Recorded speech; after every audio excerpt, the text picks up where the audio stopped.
The Philippines, which ranks 136 out of 180 on the Press Freedom Index. When sworn in as president in June of 2016, Rodrigo Duarte was issued this cryptic but grim warning. Just because you're a journalist, you are not exempt from assassination. If you're a son of a bitch, freedom of expression cannot help you if you've done something wrong. 3 Philippine journalists were killed in 2019, probably by thugs working for local politicians, who can have reporters silenced with complete impunity. Meanwhile, after a 10-year wait, leading members of the Amputine political clan were finally convicted in 2019 of carrying out the biggest ever massacre of journalists on the island of Mindanao in in 2009. The government, for its part, has developed several ways to pressure journalists who dare be overtly critical in the summary methods adopted by the Punisher, Duarte, and his war on drugs. After targeting the Daily Philippines Inquirer, the hot-headed president and his staff waged a grotesque harassment campaign against the news website Rappler and its editor, Maria Ressa. The leading TV network, ABS-CBN, has also been the target of threats and intimidation by the government agencies and institutions that support Duarte. The persecution has been accompanied by online harassment campaigns waged by pro-Duarte troll armies, which also launched cyber attacks on alternative news websites and the site of the National Union of Journalists of the Philippines, in order to block them. In response to all these attacks, the Philippine independent media have rallied around the call to hold the line. The following recording by me is a letter on Rappler.com by Miss Maria before she was prosecuted. Please enjoy.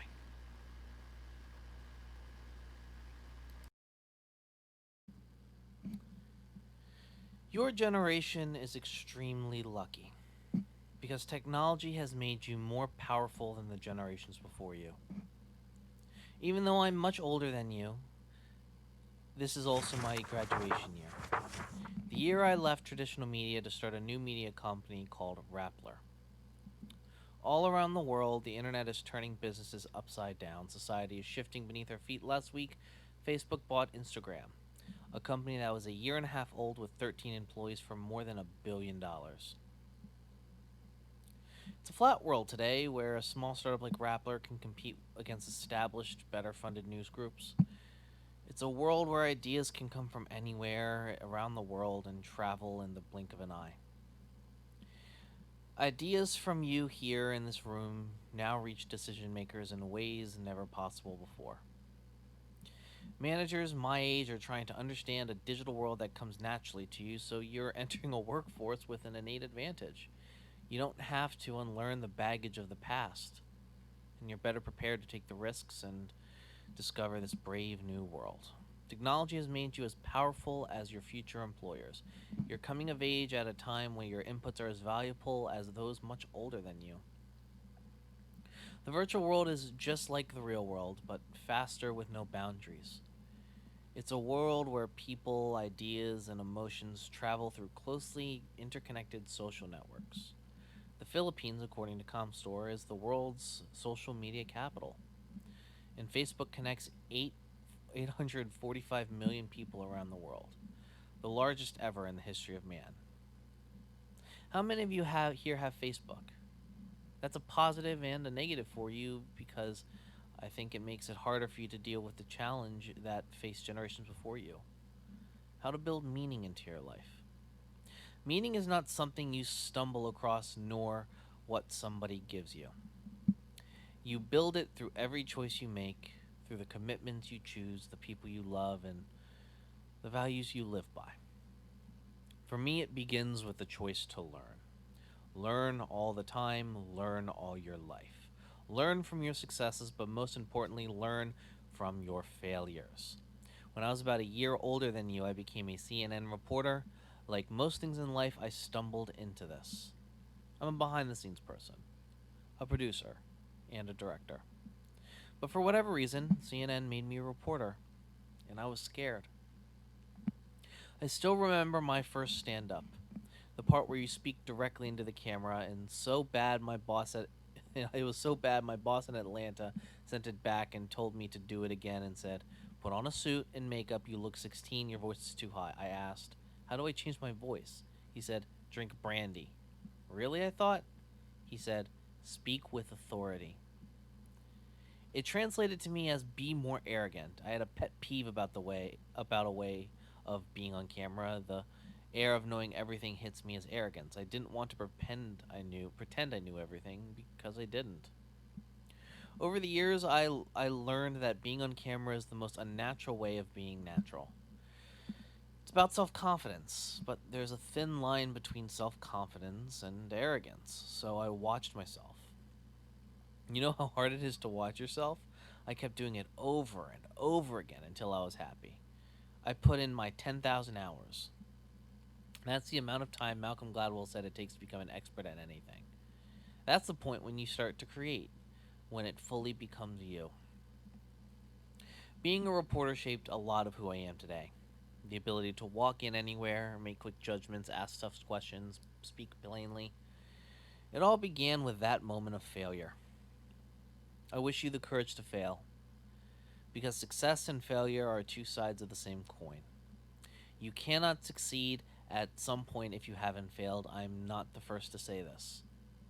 But I can tell you I've proven it firsthand. You can't accomplish anything important if you don't take risks, and you won't be afraid if you're afraid to fail. So fail fast, fail forward, fail better. I'm lucky to have lived through journalism's golden age. I reported on Southeast Asia's transition from authoritarian one-man rule to democracy. I had a front row seat to history. Lee Kuan Yew stepping down in Singapore, the riots leading to the end of Suharto's 32-year rule in Indonesia, Mahathir ending its 24 years as Malaysia's prime minister, and so many more. From politics to economics to disasters, social upheavals, and terrorist attacks, I was there. I've seen the best and the worst of human nature. In West Kalimantan, I watched young boys playing in a soccer field, except when I got closer, I realized the ball they were using was the head of an old man. That weekend, I saw 8 people beheaded and nearly threw up at a checkpoint where a man was eating a human foot like a drumstick, while a decapitated head was on a metal drum next to him. I saw 600 people buried in a mass grave and wondered where God was. I had been shot at and stoned. I learned South Korea has the most painful tear gas. I've run for my life and used my body to shield one of our interns after we were caught between protesters and the military. I've learned it's easier to risk my life than to lose those who trust me. I've learned my greatest enemies are boredom and complacency. When I stop learning or I feel like I'm on autopilot, I know it's time to move on. It took nearly 20 years of traveling the world for breaking news for my search for meaning pushed me to look beyond CNN. It brought me back home to the Philippines. It was time to stop writing about what other people were doing and build something again. 6 years heading ABS-CBN's news group taught me about how to manage Filipinos and how difficult it is building institutions in this country. It gave me an up-close look at the problems of our society. The problems I hope your generation solves. I learned people try to coerce, manipulate, intimidate, or even threaten you to get what they want. Often they have a lot at stake. Big money, sometimes their lives. And you have to be clear about what you're afraid of because those buttons they will push.